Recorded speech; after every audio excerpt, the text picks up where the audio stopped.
اپنے اپنے مصلے پر بیٹھ کر اپنے رب کریم کو یاد کریں،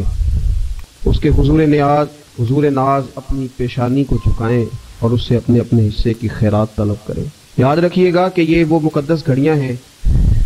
کہ مغرب سے لے کر صبح صادق تک اللہ تبارک و تعالی آسمان دنیا پر نزول جلال فرماتا ہے جو اس کی شان کے لائق ہے، اور وہ اعلان فرماتا ہے آج کی رات کہ ہے کوئی بخشش مانگنے والا میں اسے بخش دوں،